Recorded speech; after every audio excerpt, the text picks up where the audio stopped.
extremamente importante e interessante, principalmente para já fixar posicionamento para as eleições de 2024 e para as próximas eleições.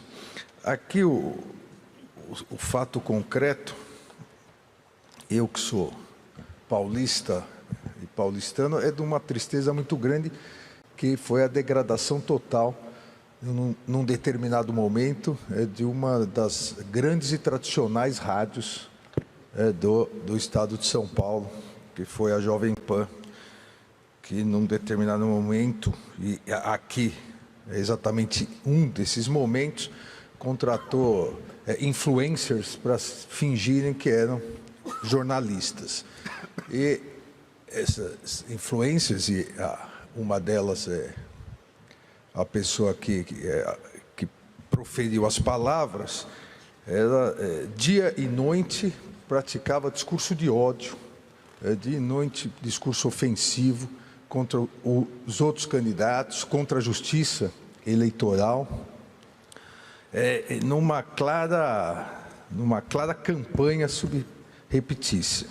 E aqui, pedindo todas as vezes ao eminente relator, ao ministro Cássio, ao ministro Raul, à ministra Isabel Galotti, aqui, a minha percepção, não resta nenhuma dúvida que era uma campanha negativa descarada. Descarada porque, ao ofender a mulher do candidato, ou do então candidato e hoje presidente da República, o presidente Luiz Inácio Lula da Silva, ao ofender a hoje primeira-dama Janja,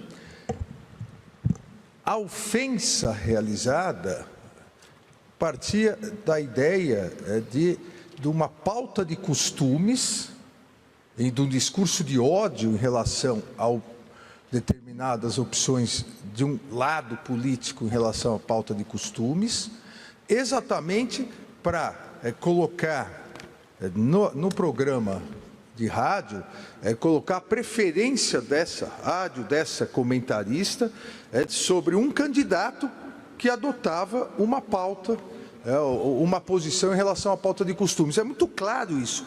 São duas pautas aqui discutidas. A questão das drogas, nem falou que a atual primeira-dama era maconheira, falou maconhista, né? Maconhenta e maconhista, termos que criou também, porque era muito genial essa influência. Então, tratava uma pauta de costumes, a questão da liberação ou não das drogas, e a outra, a questão da orientação de gênero.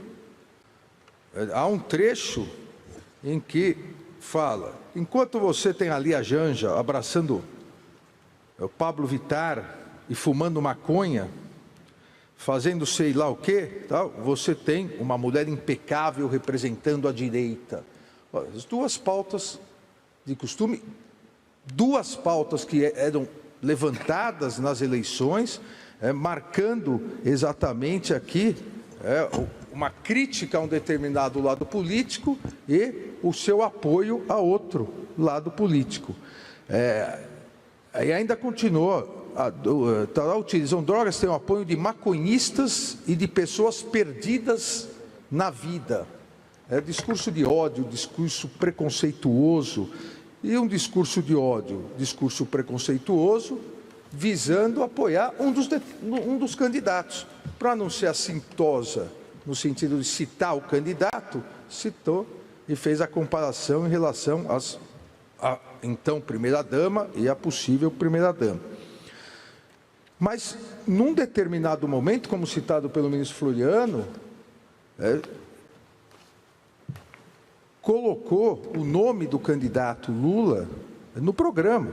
Esse evento do Lula que teve, você vê ali, Daniela Mercury, Martelli, um monte de artista maconhista, ali que não sabe para onde vai, de onde vem, com uma ânsia enorme por brilho fácil, blá, blá, blá, blá. Então, aqui era uma crítica a duas posições que um determinado campo político, naquela eleição, adotava.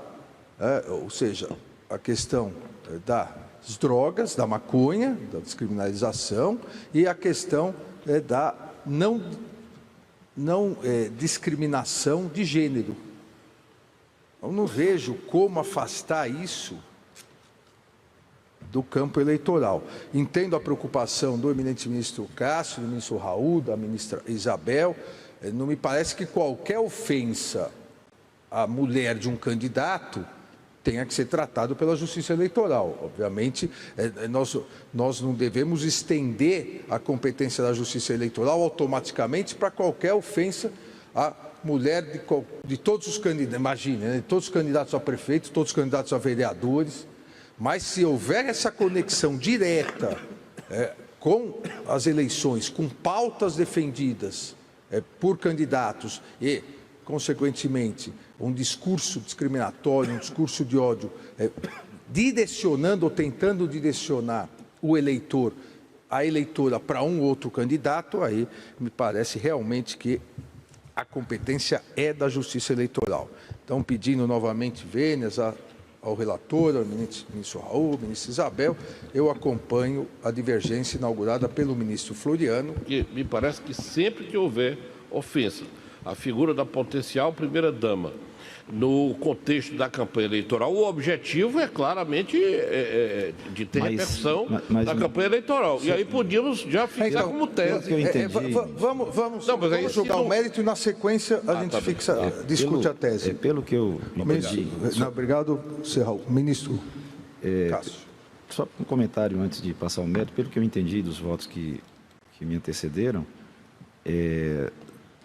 a maioria não se formou vinculando a pessoa do ofendido, mas de que aquela propaganda afeta o processo eleitoral. Exato. Por enquanto, então, isso, exatamente. Isso, porque senão nós descambaríamos para tentar albergar também, porque não é uma competência ratio de persona. Isso, porque só o cônjuge, e não o filho, e não o melhor amigo. Então, seria, pelo que eu entendi, e ficou bem claro, é o processo eleitoral. Né? Isso, ministro, é que eu fiz referência ao texto expresso da resolução para as novas eleições baseada na jurisprudência, que é expresso. Isso. Todas as matérias que digam respeito ao processo eleitoral. E dá mais segurança também, porque quando não tiver essa afetação ou uma certa potencialidade, a Justiça analisa e não obrigatoriamente defere, né? Sobre isso que o ministro Cássio fala na véspera do Dia Internacional da Mulher, é que esses discursos de ódio voltados contra as mulheres se acentuou, pelo menos, ao que parece, de uma forma muito proeminente, presidente, nas últimas eleições. Quer dizer, há um esforço e uma reação, todas as vezes, que não apenas como candidatas, mas também como aquelas que, de alguma forma, participam do processo eleitoral, há uma reação muito violenta de discurso de ódio que é diferente entre homens e mulheres. O discurso de ódio contra os homens é de uma natureza. O discurso de ódio contra a mulher é sexista, é de costumes, é extremamente violência, desqualificando para atingir a família, o cônjuge, principalmente os filhos, os pais, as famílias. Isto é enormemente prejudicial, porque enquanto nós fazemos um esforço para mais mulheres participarem do processo, nós temos um movimento como este de ódio que afasta até o ânimo das mulheres de participarem. E, rapidamente, também, presidente, este papel de primeiras damas, e digo para todas elas, não é fácil.